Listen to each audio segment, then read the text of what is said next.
Bueno, aquí estamos con María José Lubertino. Yo le dije la ex diputada, pero me dice que es ex de muchas cosas. A ver, esa trayectoria de ex INADI. Sí, a mí me gusta mirar para Para adelante, no tanto para atrás. Porque para atrás, qué sé yo, son muchos años, ya aunque uno no quiera aceptarlo, son muchas cosas las que hemos hecho. Uno es hoy lo que es, lo que voy a hacer siempre es docente en la universidad, eso desde que me recibí, desde antes de recibirme era docente y voy a seguir siendo docente y madre. O sea, esas son las cosas que imprimen carácter. Que son, después, claro. los cargos y otras cuestiones. Y las parejas. Y las parejas claro, sí. pasan. El andaba rondando por ahí. Pasan. Pasan o son etapas, periodos. Yo creo que los lugares de decisión son coyunturas en las que tenemos que aprovechar para llevar adelante las ideas y los programas de toda la vida. Pero esto no es personal, ¿no? Somos parte de proyectos colectivos y fundamentalmente, bueno, cuando uno está parte de un proyecto colectivo es como en un equipo donde hay un director técnico que decide cambios, hay momentos de intensidad, momentos de cansancio, momentos de cambios estratégicos en las jugadas y eso hace que, bueno, no sean las personas sino los equipos y los proyectos colectivos los que importan, ¿no? Empezó en la Unión Cívica Radical. Sí, bueno, ¿no? Son 30 años de democracia, conmemorábamos en estos días en Casa de Gobierno la presidenta, un acto donde se invitaron a varios presidentes y expresidentes y bueno, la figura de Alfonsín nos convocó a muchos. Yo no venía de una familia política, venía de una familia más bien, un padre científico, una madre docente, pero de una clase media bastante despolitizada. Y bueno, Malvinas primero me llevó a militar en contra de la guerra en un momento que era inusual porque todo el mundo estaba con un ataque nacionalista y luego Alfonsín me lleva a afiliarme a la Unión Cívica Radical, donde estuve 20 años. Y bueno, pero creo que toda la estructura de la Unión Cívica Radical nos expulsó a muchos, ¿no? Ya tuvimos un último intento junto con el Frente Grande en el momento en que se constituye la alianza con mucha ilusión, pero después yo creo que el gobierno de la Rúa, él mismo, sus ideas conservadoras, el equipo que llevó al gobierno, significó en proyecto económico una continuidad de la Rúa que expulsó a muchos, ¿no? Que no llegamos a ver el final de ese gobierno. Claro, pero su caso en realidad no es muy conocido o abunda mucho, mejor dicho. Digamos que el político, digamos, puede haber tenido un origen de un partido, pero después pasa a otro partido, otro cargo, un cargo ejecutivo o legislativo, una designación. ¿Hay una carrera de política? Bueno, el tema es yo creo mantenerse en la política. Yo creo que los que tenemos vocación política hacemos política con cargos o sin cargos. Yo he hecho política fuera de todo cargo durante toda la etapa del menemato, que no fue corta, que fue larguísima. Y bueno, nos refugiamos. Yo defiendo mucho el ámbito académico, el ámbito universitario, porque siempre sentía, cuando estaba muy deprimida en la década del 90, me levantaba a la mañana para ir a dar clase y eso me encendía mi alegría y mi vida. Pero también la organización no gubernamental, los movimientos sociales. Yo desde el año 1985, 87, fundamos primero el Instituto Social y Político de la Mujer, y hicimos toda una agenda por la igualdad real entre varones y mujeres. Después, bueno, antes de eso habíamos hecho la Asociación de Mujeres Jóvenes, después el Instituto Social y Político de la Mujer, después la Asociación Ciudadana por los Derechos Humanos, y de ahí también llevamos adelante una agenda muy importante con temas de ambiente, usuario, consumidor, que la mantenemos hasta hoy. Muchísimos de los amparos que nosotros hemos presentado contra el gobierno de la Ciudad de Buenos Aires, muchos son preexistentes a mi etapa como legisladora o incluso al INADI. Creo que mucha de esa trayectoria, tanto académica como de las organizaciones no gubernamentales, fue la que me lleva a que Néstor Kirchner me convoque al Instituto Nacional contra la Discriminación, la Xenofobia y el Racismo. O sea, es como esos 20 años previos los que iban armando, bueno, los vínculos, las relaciones con los movimientos sociales, con las organizaciones no gubernamentales. Y después también fue muy importante cuando yo me incorporo a la CTA y el Frente Nacional contra la Pobreza, o sea, en la década del 2000, cuando implosionaron las instituciones políticas, cuando yo renuncio a la UCR, en realidad me contiene la Central de Trabajadores de la Argentina, donde trabajó con gente increíble, que hoy están en distintos rubros o en distintas vertientes políticas, pero fundamentalmente con Pedro Guasesco. Estuvimos en la Secretaría de Relaciones Internacionales trabajando muy fuerte con el Mercosur, así que son muchos años. Cuando la escuchaba me vino a la cabeza, a propósito de la etapa del INADI, que ha tenido un contrapunto por Twitter. A veces tiene en Twitter una actividad siempre, bueno, muy porque activa. Creo que la gente me asocia mucho con el INADI, entonces cada vez que alguien en un programa de televisión, en una publicidad, en algún ámbito, mete la pata en algo que tiene que ver con la discriminación, me reclaman que intervenga. Entonces yo les doy el Pero tuvo un contrapunto duro y un personaje que se llama Piñata en Twitter. Y tuvieron un cruce muy fuerte. Pero siempre tenemos un contrapunto. La doctora Piñata es un fake, es un personaje de ficción del Twitter.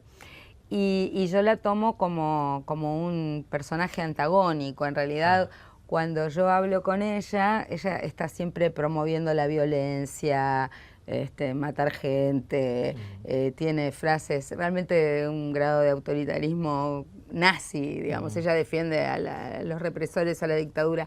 Yo conozco a la persona que está detrás de doctora Piñata. Lo conozco de una radio, digamos, es un periodista. ¿Ah, sí? Es un periodista. Entonces, digamos, cuando yo quiero contestar a alguien de la política, cuando estoy enojada con algo de lo que sucede y probablemente no me quiera pelear de manera directa, la tomo a Piñata como socia. Para mí ella representa todo lo negativo. Es como se llamaba en algún momento el enano fascista que todos tenemos dentro. Bueno, entonces Piñata representa un poco eso y desde ese punto de vista hay gente que no entiende muy bien cómo es el diálogo con ella, pero es a veces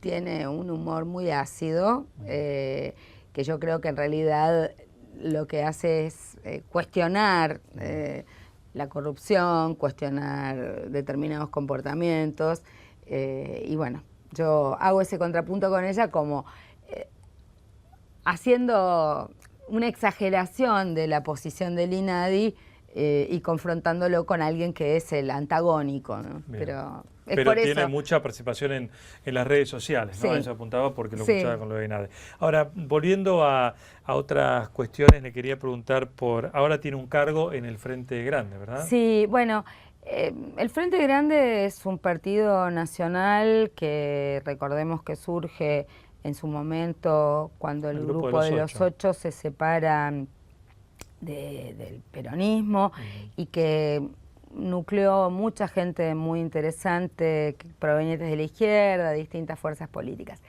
Los que estábamos en el radicalismo, muchos teníamos muchísimos amigos, pero como se dio esta suerte de alianza entre ambos partidos, los que estábamos disconformes con la estructura de la UCR, en aquel momento no nos terminamos yendo al Frente Grande por ese motivo, porque muchos decíamos que las estructuras del PJ y de la UCR estaban acabadas, que habían dado todos sus frutos en una etapa y estaban en crisis.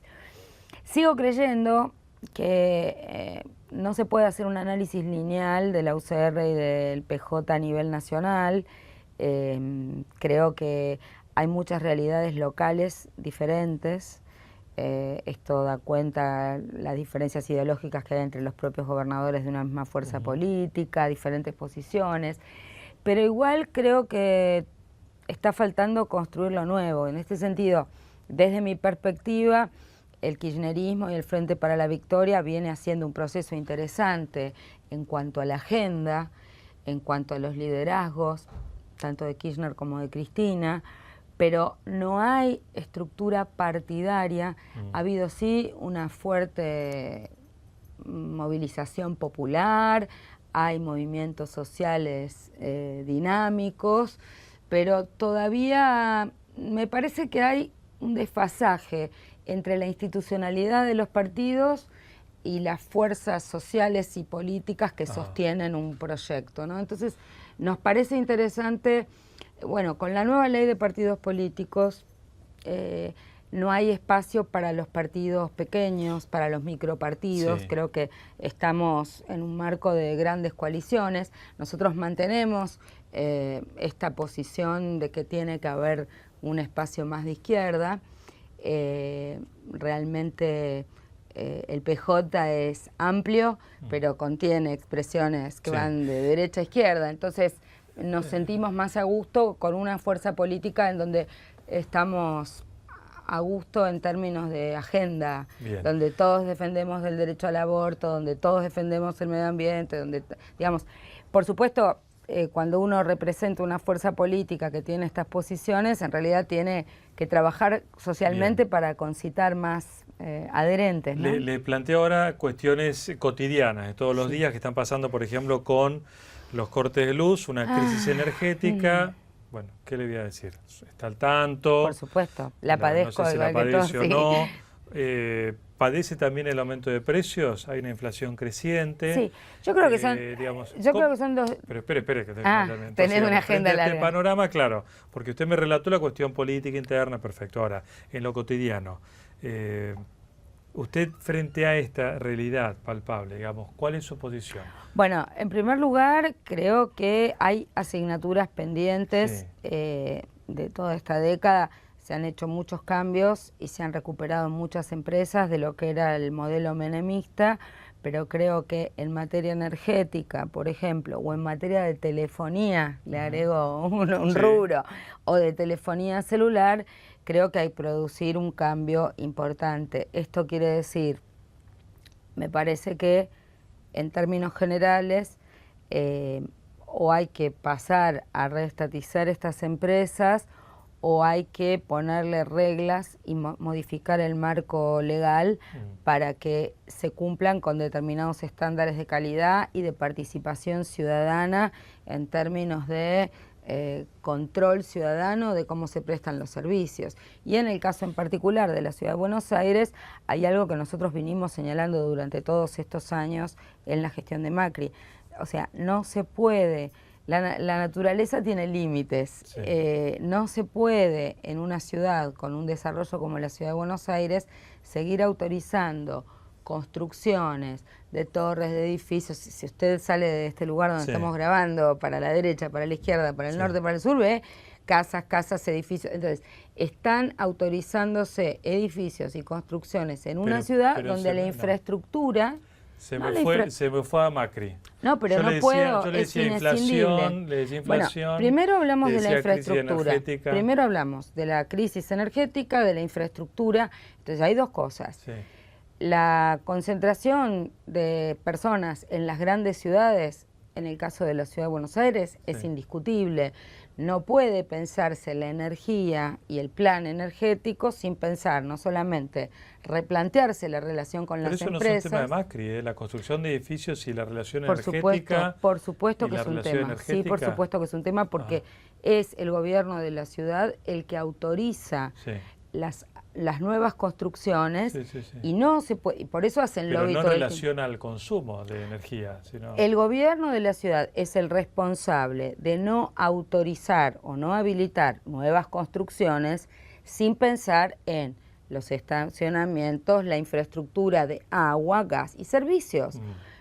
No paran con su lobby del shopping de Caballito, no paran con la ilegalidad del shopping de acá a media cuadra, Pero esto no es gratuito, todo esto tiene impactos que pero obviamente... no, pero discúlpeme, Lubertino, o sea, Sí, yo entiendo que usted lo ve desde la política y lo lleva a un terreno político. No, lo veo como una víctima urbana de la falta de infraestructura. Usted está llevando el problema como si fuera Macri. Estamos hablando con gente en Tartagal que no tiene luz. Bueno, yo o estoy gente hablando... en Bahía Blanca que no tiene luz. Entonces, ahí no está Macri. Como yo hablo de dos cosas, le dije que hay que... Crisis energética e inflación, ¿cómo lo viven dentro del partido? Son dos temas distintos. Sí. Crisis energética, tenemos que replantear la relación con las empresas. Hay dos modelos. Uno es, o se reestatizan las empresas y en lugar de darle subsidios se hacen estatales, como se hizo con AISA.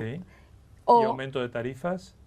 Aumento de tarifas tiene que ser proporcional a lo que tiene que ver con la inflación, pero no otro tipo de aumento de tarifas. Pero eso es un punto. Segundo, no puedo soslayar mi rol en la Ciudad de Buenos Aires como víctima y usuaria en la Ciudad de Buenos Aires, donde venimos preanunciando desde hace más de una década que no se puede seguir creciendo en altura o en densidad de población sin la infraestructura imprescindible. O sea, son corresponsables de la crisis, por lo menos en una ciudad como esta. En términos de la inflación, yo creo que ahora hay un sinceramiento desde el aspecto gubernamental en relación a este tema, pero también creo que hay una serie de elementos en la cadena de construcción de los precios donde hay un aprovechamiento por parte de determinados empresarios con posición dominante en el mercado que suben o bajan los precios, pero mantienen de alguna manera una dinámica que va a impactar a todos los consumidores. Entonces, me parece que allí habitualmente los empresarios tienden a echarle la culpa a las paritarias y a mí me tocó discutir, incluida en la Ciudad de Buenos Aires, aumentos de impuestos que terminan siendo inflacionarios o aumentos de tarifas que terminan siendo inflacionarias, cuando en realidad el impacto de una paritaria o el aumento salarial no incide sobre el total del precio, sino sobre una parte del precio. Entonces, me parece que hay que mantener aumentos salariales que sean acorde al porcentaje de inflación, pero no hay que permitir la avivada. Bueno, nosotros estimamos en la Ciudad de Buenos Aires que es de un 24%, eso fue lo que se aprobó en la legislatura como la inflación, digamos, real en la ciudad, por eso yo me rijo. Pero yo me rijo por lo que rige en la Ciudad de Buenos Aires, le hablo de las dos cosas. Pero bueno, me parece que ahí son juegos numéricos que tienen que ver muchas veces en los presupuestos con pedir ampliación presupuestaria a mitad de año. Esto usted lo sabe. Hay provincias que han sincerado sus números de inflación, otras no. Me parece que estamos en un buen momento para hacer un debate en serio sobre eso. Lo importante no es cuánto es el número de la inflación, sino en realidad quiénes son los vivos que en la cadena del aumento de los precios se están quedando con la parte de la mayoría. Bueno, usted es parte del proyecto político, es entendible, pero la línea de que, o sea, que la política económica la firma el gobierno, la formula y la implementa, digamos, los empresarios se ajustan y pueden ser responsables, pero los empresarios no son los que mueven los valores de consumo. No, mira, porque si no podemos generalizar, no podemos generalizar con los empresarios. ¿No? Hay empresarios, bueno, yo no soy la ministra de Economía, por lo tanto yo voy a darte mi impresión y mi punto de vista, lo que hace que uno apoye este proyecto. De lo que yo he visto en mi vida política de 30 años, esta es la etapa de la Argentina en la cual hay un mayor equilibrio entre, yo no viví la década del 70, mayor equilibrio entre el sector del capital y el sector trabajador. Por supuesto, hay desfasajes en algunos momentos y hay desfasajes, no todos los empresarios son iguales. Yo creo sinceramente en el esfuerzo de las pymes, de los pequeños y medianos productores. He compartido reuniones, ámbitos con pymes de diferentes gremios, de diferentes rubros, sí. Y verdaderamente con todo el esfuerzo ellos reconocen que el esfuerzo les rinde en este contexto. Y era gente que estaba fundida en la década del 2000 o con el final del menemato, con la alianza, y que ahora pudo salir adelante, o que pueden, gente joven que puede poner empresas. O sea, ahí hay un sector muy dinámico de la economía que da trabajo y empleo. A mí me preocupa los grupos formadores de precios o que tienen un oligopolio o que ponen en el mercado determinados niveles de precios que van a incidir en el conjunto. Vos te das cuenta cuando es un gran supermercado, el impacto y la incidencia que tiene y cómo remarcan los precios, aunque el vencimiento del producto sea de fecha anterior. Entonces, ahí es donde hay que poner el ojo y la mirada. Podrá haber un secretario de comercio u otro secretario de comercio. Yo me acuerdo todavía de Mazorín y lo que le hicieron con la mentira de los pollos, y después la historia vino a darle la razón de que lo que estaba haciendo ese secretario de Economía era ponerle un tope y decirle no a una empresa. Bueno, muchas de estas cosas las estamos viendo y se repiten, ¿no? Finalmente, ¿va a trabajar con Filmus? No, que yo sepa, porque hay una secretaría nueva donde va a estar Filmus trabajando. Pero bueno, o sea, trabajo políticamente con él, trabajo con él, por supuesto, políticamente en el marco del Frente para la Victoria, pero él va a estar llevando estos temas de relaciones internacionales. En la secretaría nueva que se va a encargar de la Secretaría nueva de Malvinas. Sí. Así que nosotros estaremos, como siempre, trabajando en los temas que tienen que ver con igualdad. Gracias, Lubertino, por haber venido. Gracias a vos. Que le vaya bien. Muy bien, enseguida seguimos, no se vayan.